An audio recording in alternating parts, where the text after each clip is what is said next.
Hello प्यारे बच्चों, कैसे हैं आप सब। बच्चों, आज हम डिस्कस करने वाले मैक्सिमा मिनिमा के बारे में। ये मैक्सिमा मिनिमा क्या होता है, ये डिफरेंशिएशन का ही पार्ट है। इसके पहले मैंने आपको डिफरेंशिएशन क्या होता है, उसके रूल्स, उसके फॉर्मूले जो भी हम यूज करते हैं फिजिक्स में बेसिकली, क्योंकि मैथ्स में तो इसका और भी ज्यादा कुछ आपको सीखने को मिलेगा। अभी फिलहाल हम वो सारा चीज डिस्कस करेंगे बच्चों जो आपके फिजिक्स में जरूरत पड़ता है, और आपका कॉन्सेप्ट अगर इसका अच्छा हो गया तो फिर आप इससे रिलेटेड सारे क्वेश्चंस कर पाएंगे, है ना। तो लास्ट वीडियो था बच्चों डिफरेंशिएशन के बारे में। आई होप कि आपने वो देखा हो। अगर नहीं देखा है तो आप एक बार वो देख लेंगे तो इस वीडियो में जो भी हम सीखने वाले हैं उसको आप आसानी से रिलेट कर पाएंगे। तो आइए स्टार्ट करते हैं। जैसे मैंने कोई एक वैल्यू लिया है, जैसे y is sin x। y का वैल्यू क्या है? sin x। या फिर y का वैल्यू है e to the power x। तो हम क्या बोलते हैं कि y किस पे डिपेंड कर रहा है? x पे डिपेंड कर रहा है। मतलब y is a function of x। ये हम ऐसे करके लिख सकते हैं, y equal to f x. का मतलब क्या कि y क्या है? ये x का एक फंक्शन है, मतलब x पे डिपेंड करता है। तो जैसे y आपको यहां दिख रहा है कि x पे डिपेंड कर रहा है, तो क्या है? y equal to sine x। या फिर y equal e to the power x। तो अगेन y किस पे डिपेंड कर रहा है? x पे डिपेंड कर रहा है। तो हमने dy बाई dx फाइंड करना सीखा था बच्चों। जैसे इसी के लिए अगर हमें बोला गया कि dy बाई dx फाइंड करना है, dy बाई dx मतलब हम बोलते हैं कि ये dy बाई dx क्या है? Rate of change of y with respect to x। मतलब x के कितने चेंज होने से y कितना चेंज होगा, जो कि हम फाइंड, या फिर इसको हम ऐसे भी पढ़ सकते हैं कि ये क्या है? डेरिवेटिव ऑफ y है विथ रिस्पेक्ट टू x। तो इसको हम बच्चों बोलते हैं फर्स्ट डेरिवेटिव। आज इस वीडियो में हम सेकेंड डेरिवेटिव के बारे में भी सीखेंगे। तो ये क्या है? First derivative of y with respect to x। ये चीज हमने सीख लिया ऑलरेडी। आज हम सेकेंड डेरिवेटिव के बारे में सीखेंगे और बहुत आसानी से सीखेंगे क्या होता है, सारा चीज रिलेट करेंगे। देखिए, तो dy बाई dx हम कैसे फाइंड करते थे? स्लोप निकाल के, है ना। कोई भी ग्राफ दिया है तो किसी भी ग्राफ पे कोई पॉइंट लेते थे। जैसे मान लेते हैं कि यहां हमारे पास एक ग्राफ है ऐसे करके, इस पॉइंट पे अगर आपको निकालने बोला गया, इधर हम y ले रहे हैं और इधर x ले रहे हैं, तो अगर आपको बोला गया कि इस पॉइंट पे dy बाई dx निकालो, rate of change of y with respect to x, इस पॉइंट पे कितना होगा ये बताओ। तो हम क्या करते थे? इस पॉइंट से एक टेंजेंट ड्रॉ कर लेते थे और उस टेंजेंट का हम स्लोप फाइंड करते थे। तो स्लोप का हमारा फॉर्मूला क्या होता था बच्चों? स्लोप को हम स्मॉल m से डिनोट करते हैं, और स्लोप फाइंड करने के लिए हम क्या करते थे? tan थीटा करते थे। अब जैसे इसमें तो आपको दिख रहा होगा कि ये तो x एक्सिस के साथ कोई एंगल बना ही नहीं रहा है, तो बस हम एग्जांपल ले रहे हैं एक। चलिए एक और एग्जांपल आपको दे देता हूं। मान लेते हैं कि कोई ऐसा ग्राफ है, तो यहां पे अगर इस पॉइंट पे हमें बोला गया rate of change of y with respect to x, मतलब dy बाई dx निकालने आपको बोला गया अगर, तो आप क्या करते थे? आप यहां से एक टेंजेंट ड्रॉ करते थे, और ये टेंजेंट x एक्सिस के साथ अगर थीटा एंगल बनाता था तो हम tan थीटा का वैल्यू फाइंड करके और स्लोप निकाल लेते थे, जिसके हेल्प से हमें क्या पता चल जाता था? dy बाई dx का वैल्यू हमें पता चल जाता था, है ना। और अगर थीटा नहीं पता है, then we can go for perpendicular by base, that is y2 minus y1 by x2 minus x1। ये सारा काम हम कर सकते थे बच्चों। तो ये हमने किया हुआ है लास्ट वीडियो में। अभी फिलहाल हम इस पे आते हैं। अब देखिए, अगर हमें बोला गया कि ये dy बाई dx निकालना है, जैसे sin x का, तो आपको मैंने लास्ट वीडियो में बताया था कि sin का, cos का, tan का, sec का, इन सब का क्या होता है डेरिवेशन, सॉरी डिफरेंशिएशन। तो ये क्या हो जाएगा बच्चों? ये हो जाएगा cos x। वैसे ही अगर यहां से dy बाई dx निकालने बोला गया, मतलब rate of change of y with respect to x, तो इसका तो e to the power x ही रह जाएगा। ये सारा चीज किया हुआ है हमारा। अब देखिए, ये तो हो गया dy बाई dx। अब मैं आपको एक ग्राफ के हेल्प से ये बताता हूं कि मैक्सिमा और मिनिमा का मतलब क्या होता है, और उससे रिलेटेड जितने इंफॉर्मेशन है वो सारे हम देखेंगे। जैसे देखिए, हम एक ग्राफ लेते हैं। यहां पे ये हमने लिया है y वर्सेस x ग्राफ, इधर y एक्सिस इधर x एक्सिस, मतलब हम यहाँ पे x का वैल्यू लेने वाले हैं और इस पे y का वैल्यू लेने वाले हैं। तो देखिए क्या होगा। मान लेते हैं हमारे पास कुछ ऐसा ग्राफ है, ये रहा हमारा ग्राफ। अब यहां पे अगर हमें बोला है कि y का वैल्यू मैक्सिमम कहां पे, तो आपको दिख रहा होगा कि यहां पे y का वैल्यू मैक्सिमम नहीं। यहां जैसे जैसे ये ग्राफ ऊपर जाता जा रहा है तो आपको दिख रहा होगा कि y कोऑर्डिनेट तो इसका बढ़ता जाएगा ना, जैसे जैसे हम ऊपर जाएंगे y कोऑर्डिनेट बढ़ता जा रहा है। तो यहां पे आके ना y का वैल्यू क्या है बच्चों? सबसे ज्यादा है। और फिर उसके बाद इस पॉइंट के बाद आपको फिर दिख रहा होगा फिर से तो ये नीचे आने लगा ग्राफ, मतलब y का कोऑर्डिनेट, y का वैल्यू फिर से क्या होने लगा? कम होता जा रहा है, जैसे जैसे नीचे आएगा y का वैल्यू कम होता जाएगा। तो यहां पे आने के बाद आपको दिख रहा हो कि y का वैल्यू कम होता होता यहां पे y का वैल्यू सबसे कम हो गया है, जिसको हम मिनिमम बोलते हैं। ये हमारा मैक्सिमम वैल्यू है y का, जिसको हम मैक्सिमा बोलते हैं, और ये हमारा y का मिनिमम वैल्यू है, जिसको हम मिनिमा बोलते हैं। अब इसके बाद आपको दिख रहा हो कि जैसे जैसे हम ऐसे बढ़ रहे हैं तो x एक्सिस पे हम ऐसे बढ़ रहे हैं, x कोऑर्डिनेट बढ़ रहा है तो y कोऑर्डिनेट भी बढ़ रहा है। ये देखिए, ये ग्राफ ऊपर जा रहा है, इसका क्या मतलब, जैसे यहां पे ले लेते हैं तो आपको दिख रहा होगा कि x कोऑर्डिनेट हमने बढ़ाया है तो y कोऑर्डिनेट भी क्या हो गया, y कोऑर्डिनेट यहाँ पे इतना था और यहाँ देखिए y कोऑर्डिनेट यहाँ पे बढ़ गया ना यहाँ के कंपैरिजन में, तो इसके बाद बढ़ने लगा। तो मैक्सिमा और मिनिमा दो चीज हमें बस यहाँ पे नोट करना है। मैक्सिमा कहाँ पे है, देखिए जरा, y का वैल्यू जो हमारा मैक्सिमम है वो कहाँ पे है। तो हम मान लेते हैं ये x का जो भी वैल्यू रहा, हम मान लेते हैं कि x का वैल्यू क्या था, x1। तो जब x का वैल्यू x1 था, इसका कोऑर्डिनेट्स अगर हम लिखें तो क्या लिख सकते हैं, ये इसका वैल्यू हम x1 ले लेते हैं और मान लीजिए ये x1 कॉमा ये हो गया y1, जस्ट एग्जांपल ले रहे हैं, है ना। तो जब x का वैल्यू x1 था तो देखिए y1 मतलब y का वैल्यू यहाँ पे मैक्सिमम हो गया, और जब x का वैल्यू x2 था, देखिए x का वैल्यू यहाँ से बढ़ता हुआ यहाँ पे आया, तो x का वैल्यू जब x2 था तो देखिए y का वैल्यू क्या हो गया, मिनिमम। तो हम ऐसे लिख लेते हैं x2 y2। तो y1 का वैल्यू मैक्सिमम, y का वैल्यू यहाँ पे मैक्सिमम है, दैट इज y1 कब, जब x x1 था, और y का वैल्यू यहाँ पे मिनिमम हो गया जो कि कितना हो गया, y2 कब, जब x का वैल्यू x2 हो गया। तो बच्चों मैक्सिमा और मिनिमा ये चीज है। अब एक चीज हमें इसमें से ये सब समझना है, ये सब हटाता हूं मैं फिलहाल, हमें इसमें से ये चीज समझना है कि अगर मैक्सिमा पे या फिर मिनिमा पे हमें अगर dy by dx निकालने बोला गया, मतलब rate of change of y with respect to x निकालने बोला गया, तो देखिए क्या करेंगे।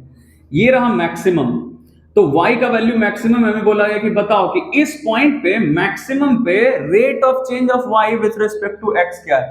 तो देखिए, तो अगर हम dy by dx निकालना चाहें यहाँ पे, तो dy by dx का वैल्यू क्या हो जाएगा, dy by dx का वैल्यू हम निकालना चाहें तो यहां से क्या हो जाएगा, ये हम यहां से इस पॉइंट से क्या करते थे, एक टेंजेंट ड्रॉ करते थे, क्योंकि आपको पता है कि किसी कर्व के लिए हम स्लोप नहीं निकाल सकते, उसके लिए हमें एक स्ट्रेट लाइन चाहिए, और वो स्ट्रेट लाइन एक्स एक्सिस के साथ जो भी एंगल बनाता है तो हम tan थीटा से स्लोप निकाल सकते थे। तो देखिए यहां से हमने ये टेंजेंट ड्रॉ कर दिया, इस पॉइंट पे बोला मैक्सिमम पे निकालने dy by dx, तो टेंजेंट ड्रॉ कर लिया। अब ये टेंजेंट आपको दिख रहा होगा कि ये तो एक्स एक्सिस के पैरेलल है, मतलब ये एक्स एक्सिस के साथ तो कोई एंगल ही नहीं बनाएगा, जीरो एंगल बनाएगा। तो यहां से स्लोप क्या आ जाएगा बच्चों हमारे पास, tan 0 degree, that will be 0। तो dy by dx यहां पे क्या आ गया, 0 आ गया। कहां पे, मैक्सिमा पे, मैक्सिमा पे हमारा dy by dx क्या आ गया, 0 आ गया। लाइकवाइज आप जरा यहां पे आ जाएं मिनिमा पे, अगर हमें बोला गया कि मिनिमम पे या मिनिमा पे dy by dx मतलब rate of change of y with respect to x निकालना, तो अब वापस हम क्या करेंगे, ये रहा हमारा मिनिमम, तो यहां से फिर से एक टेंजेंट ड्रॉ कर लिया, और ये देखिए ये टेंजेंट फिर से x एक्सिस के पैरेलल है, मतलब ये x एक्सिस के साथ कोई भी एंगल नहीं बनाएगा।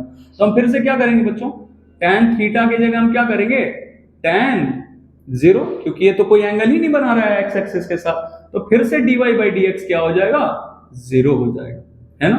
तो आपने एक चीज कंक्लूड किया कि मैक्सिमा हो या मिनिमा हो, दोनों पे ही dy by dx का वैल्यू क्या हो जाता है, 0 हो जाता है ना। अब दूसरा चीज, एक चीज ये समझते, देखिए मैक्सिमा के ठीक पहले अगर इस पॉइंट पे हमें dy by dx निकालने बोला जाता तो हम क्या करते, इस पॉइंट से एक टेंजेंट ड्रॉ करते हैं, और देखिए ये टेंजेंट x एक्सिस के साथ कुछ एंगल बना रहा है, और ये एंगल कैसा है बच्चों, ये एंटी क्लॉकवाइज बन रहा है ना। तो एंटी क्लॉकवाइज वाले एंगल को हम कैसा लेते हैं, पॉजिटिव लेते हैं, ये आपको पता होगा, और क्लॉकवाइज वाले एंगल को हम नेगेटिव लेते हैं। तो अगर हमें dy by dx मैक्सिमा के ठीक पहले यहां इस पॉइंट पे निकालने बोला गया तो हम क्या करेंगे, इसके लिए देखिए dy by dx just before maxima, just before maxima क्या हो जाएगा बच्चों, dy by dx, देखिए तो dy by dx ये क्या हो जाएगा, tan theta, and obviously theta हमारा पॉजिटिव है, एंगल पॉजिटिव है, तो tan थीटा का जो भी वैल्यू आएगा वो क्या आएगा, पॉजिटिव, है ना। अब इसके जस्ट बाद देखिए, मैक्सिमा के जस्ट बाद अगर हम यहां पे आ जाए, तो इस पॉइंट पे अगर मैक्सिमा के जस्ट बाद, तो ये थोड़ा अलग बना के दिखा रहा हूं ताकि आपको क्लियरली दिखे, वैसे हम ये जस्ट बाद मतलब यहां पे कोई पॉइंट ले सकते थे, तो यहां पे हमने लिया ये पॉइंट, तो इस पॉइंट के लिए हम क्या करेंगे, टेंजेंट ड्रॉ करेंगे। अब देखिए ये टेंजेंट हमने जो ड्रॉ किया है, ये तो एक्स एक्सिस के साथ जो एंगल बना रहा है बच्चों, मान लीजिए हम इसका कुछ नाम देते हैं बीटा, तो ये तो क्लॉकवाइज डायरेक्शन में बन रहा है ना। देखिए ये एंगल कैसे बन रहा है, क्लॉकवाइज डायरेक्शन में, तो क्लॉकवाइज वाले एंगल को हम तो नेगेटिव लेते हैं। तो यहां से हम अगर स्लोप फाइंड करेंगे, मैं यहां लिख देता हूं dy बाई dx, कहां पे, जस्ट आफ्टर मैक्सिमा। तो मैक्सिमा के ठीक बाद हमारा वैल्यू क्या आ जाएगा dy बाई dx का, dy बाई dx का वैल्यू क्या आ जाएगा, देखिए tan माइनस बीटा। और आपको पता होगा बच्चों कि tan माइनस थीटा या tan माइनस बीटा को हम क्या लिखते हैं, माइनस tan बीटा।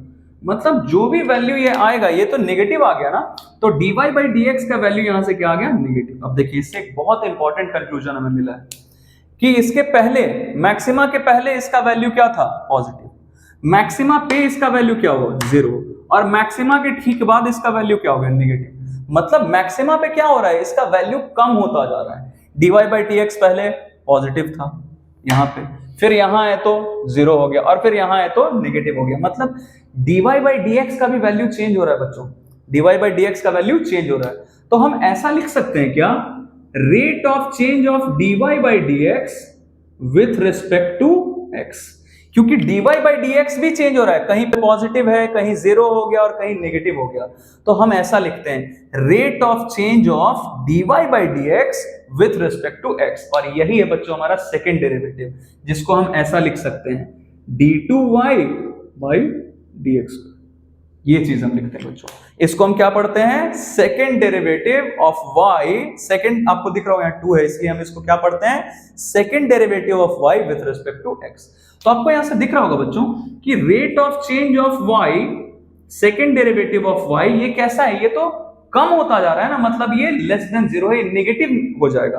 नेगेटिव कोई भी चीज हम कब बोलते हैं, जब वो कम होता जाता है। तो देखिए यहां पे ये था पॉजिटिव, यहां हो गया 0 और यहां हो गया नेगेटिव। तो ये d2y बाई dx स्क्वायर हम जो लिख रहे हैं, मतलब rate of change of y dy by dx with respect to x, ये कैसा हो जाएगा, ये लेस देन 0 हो जाएगा, मतलब नेगेटिव हो जाएगा। तो हमने बच्चों मैक्सिमा के बारे में ये सारा चीज कंक्लूड किया है कि dy बाई dx तो दोनों में 0 है, मैक्सिमा पे भी और मिनिमा पे भी, लेकिन d2y बाई dx स्क्वायर हमारा लेस देन 0 है, मतलब नेगेटिव है। कहां पे, मैक्सिमा पे, मैक्सिमा के लिए, है ना। अब दूसरा चीज हमें समझना है बच्चों मिनिमा के बारे में, तो आइए सारा चीज डिस्कस करते हैं मिनिमा के बारे में। ये सब हटाते फिलहाल, और आप ये सारा चीज नोट कर सकते हैं बच्चों, ये काफी इंपॉर्टेंट है आपके लिए, है ना। अब देखिए दूसरा चीज, यहां पे हमें पता था कि यहां पे dy बाई dx का जो वैल्यू आ रहा था वो क्या था, नेगेटिव आ रहा था, तो मैं लिख देता हूं यहाँ पे नेगेटिव। यहां पे dy बाई dx हमने फाइंड किया है मिनिमा पे, तो ये कितना है 0, और इसके ठीक बाद मान लीजिए यहां पे हम कोई पॉइंट लेते हैं, तो इस पॉइंट के लिए अगर dy बाई dx निकालना है तो क्या करें, फिर से टेंजेंट ड्रॉ करेंगे, और ये टेंजेंट देखिए आपको ये दिख रहा हो कि ये एंगल कैसे बनाएगा, एंटी क्लॉकवाइज। मान लेते हैं हम इसका कुछ भी वैल्यू लेते हैं, अल्फा, कुछ भी नाम ले सकते हैं, तो ये अल्फा एंगल बना रहा है, that is in anti clockwise direction, तो ये तो पॉजिटिव होगा ना। तो हम क्या करेंगे, dy by dx just after minima, minima के ठीक बाद, मिनिमा के ठीक बाद यहां पे dy बाई dx का हमारा वैल्यू क्या हो जाएगा, इट विल बी tan, और हमने अल्फा नाम लिया इसका, तो देखिए तो पॉजिटिव है, तो tan अल्फा का भी हमारा वैल्यू क्या रहेगा, पॉजिटिव। मतलब यहां पे dy बाई dx का वैल्यू क्या आ गया बच्चों, पॉजिटिव। देखिए अब इससे हमने क्या समझा, यहां पे नेगेटिव था, मिनिमा पे 0 हो गया और बाद में पॉजिटिव हो गया। तो यहां पे हम क्या नोट कर रहे हैं कि यहां भी dy बाई dx का वैल्यू चेंज हो रहा है, लेकिन कैसे, बढ़ता जा रहा है। तो यहां पे dy बाई dx नेगेटिव था जस्ट बिफोर मिनिमा, मिनिमा पे 0 हो गया और मिनिमा के ठीक बाद पॉजिटिव हो गया, मतलब ये बढ़ रहा है। तो यहां पे क्या हो जाएगा बच्चों, rate of change of dy by dx with respect to x कैसा हो गया, ग्रेटर देन 0, मतलब पॉजिटिव हो गया, ये बढ़ता जा रहा है। तो हम इसी को क्या लिख सकते हैं, d2y by dx square that is greater than 0। तो दोनों चीजों में हमने क्या कंक्लूड किया बच्चों कि मिनिमा और मैक्सिमा दोनों पे ही dy बाई dx तो 0 होता है, लेकिन d2y by dx square maxima के लिए क्या था, लेस देन 0, नेगेटिव में जा रहा था, और मिनिमा के लिए क्या है, ग्रेटर देन 0, पॉजिटिव में जा रहा है। अब इससे रिलेटेड एक क्वेश्चन करते हैं बच्चों, जिससे आपका कॉन्सेप्ट और भी अच्छा हो जाएगा। आइए देखते हैं।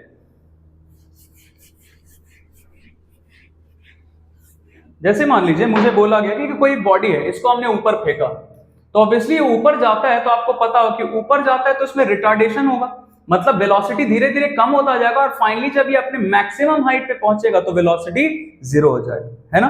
तो इसी से रिलेटेड हमारा एक इक्वेशन है h equal ut minus half gt square. तो आपको इन सब सिंबल का मतलब पता होगा, h क्या है, हाइट, u है इनिशियल वेलोसिटी, t है टाइम और g acceleration due to gravity. तो ये माइनस हाफ gt स्क्वायर क्यों लिखा है बच्चों, ये इक्वेशन ऑफ मोशन ही है हमारा। तो माइनस हाफ gt स्क्वायर क्यों लिखा है, क्योंकि बॉडी ऊपर जा रहा है, मतलब मोशन अगेंस्ट ग्रेविटी है। यही अगर फ्री फॉल का केस रहता, बॉडी अगर नीचे आ रहा होता, तो हम क्या लिखते हैं, ut plus half gt square, है ना। तो हमसे सवाल इसमें यह पूछा जा रहा है कि हमें टाइम बताना है, कि टाइम बताओ जब ये बॉडी अपने मैक्सिमम हाइट पे पहुंच चुका होगा, है ना। तो ये बॉडी मैक्सिमम हाइट पे कब पहुंचेगा, कितने टाइम के बाद, 2 सेकंड, 5 सेकंड, 10 सेकंड, कितने टाइम के बाद पहुंचेगा। अब देखिए हमें ये चीज दिख रहा है कि ये h जो है ये किस पे डिपेंडेंट है, t पे। जैसे अभी मैंने लिखा था y equal sine x, y equal e to the power x, तो ये y क्या था, it was the function of x। बिल्कुल वैसे ही यहाँ पे आपको दिख रहा हो कि h किस पे डिपेंड कर रहा है, u तो कांस्टेंट है। जितने वेलोसिटी से हम इसको फेंक रहे हैं, मान लीजिए 10 मीटर पर सेकंड से फेंका, तो इसका वेलोसिटी जो इनिशियल वेलोसिटी 10 मीटर पर सेकंड था, तो वो तो हम हमेशा उतना ही लेंगे ना। बाद का वेलोसिटी चेंज होता जाएगा, लेकिन इनिशियल वेलोसिटी तो शुरू वाला ही लेते हैं, तो वो तो फिक्स है। दूसरा चीज g भी कांस्टेंट है, इसका वैल्यू तो हम चेंज कर नहीं सकते, हाफ भी कांस्टेंट है। तो ये h डिपेंड किस पे कर रहा है, t पे, मतलब h किसका फंक्शन है, h is a function of t। हम लिख सकते हैं ना ऐसा। अब देखिए हमसे बोला गया कि हाइट मैक्सिमम कब होगा, अभी अभी हमने एक चीज डिस्कस किया कि y जो इक्वल fx हम लिख रहे हैं, तो y का वैल्यू मैक्सिमा या मिनिमा कब होता था, y का वैल्यू हम मैक्सिमम ले या मिनिमम ले, दोनों ही केस में dy by dx क्या होता था बच्चों, 0 होता था। बस इसी का यूज करना है हमें इसमें। तो dy by dx हम निकाल लेंगे अगर, तो हमारा काम हो जाएगा। तो y का वैल्यू मैक्सिमा हो या मिनिमा हो, वहां पे dy by dx 0। तो हमसे क्या बोला जा रहा है, देखिए यहाँ हमारा y क्या है, h ही है ना, मतलब ये डिपेंड कर रहा है किस पे, t पे।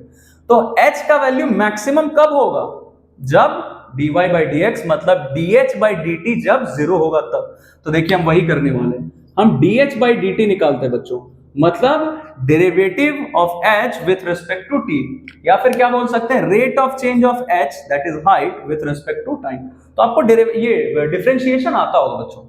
डिफरेंशिएशन के लिए मैंने लास्ट वीडियो में सारा रूल्स बताया, अगर आपने नहीं देखा वो देख लीजिए, क्रिस्टल क्लियर हो जाएगा सारा चीज।